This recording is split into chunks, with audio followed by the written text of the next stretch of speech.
قیامت کے دن جس میں کچھ بھی شک نہیں ضرور جمع کرے گا۔ جن لوگوں نے اپنے آپ کو نقصان میں ڈال رکھا ہے وہ ایمان نہیں لاتے، اور جو مخلوق رات اور دن میں بستی ہے سب اسی کی ہے، اور وہ سنتا ہے جانتا ہے۔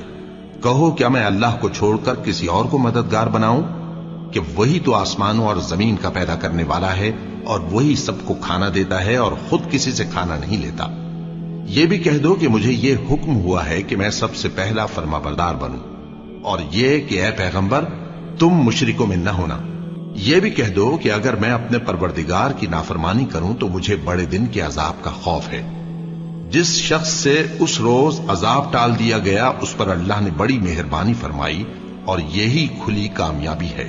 اور اگر اللہ تم کو کوئی سختی پہنچائے تو اس کے سوا اس کو کوئی دور کرنے والا نہیں، اور اگر نعمت و راحت عطا کرے تو کوئی اس کو روکنے والا نہیں۔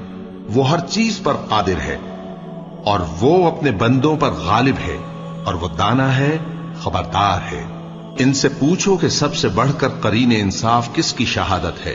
کہہ دو کہ اللہ ہی مجھ میں اور تم میں گواہ ہے، اور یہ قرآن مجھ پر اس لیے اتارا گیا ہے کہ اس کے ذریعے سے تم کو اور جس شخص تک وہ پہنچ سکے آگاہ کر دوں۔ کیا تم لوگ اس بات کی شہادت دیتے ہو کہ اللہ کے ساتھ اور بھی معبود ہیں؟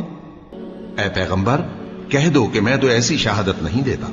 کہہ دو کہ صرف وہی ایک معبود ہے، اور جن کو تم لوگ شریک بناتے ہو میں ان سے بیزار ہوں۔ جن لوگوں کو ہم نے کتاب دی ہے وہ ان کو یعنی ہمارے پیغمبر کو اس طرح پہچانتے ہیں جس طرح اپنے بیٹوں کو پہچانا کرتے ہیں۔ جنہوں نے اپنے آپ کو نقصان میں ڈال رکھا ہے وہ ایمان نہیں لاتے۔ اور اس شخص سے زیادہ کون ظالم ہے جس نے اللہ پر جھوٹ باندھا یا اس کی آیتوں کو جھٹلایا؟ کچھ شک نہیں کہ ظالم لوگ کامیاب نہیں ہوں گے۔ اور جس دن ہم سب لوگوں کو جمع کریں گے پھر مشرکوں سے پوچھیں گے کہ آج وہ تمہارے شریک کہاں ہیں جن کا تمہیں دعویٰ تھا؟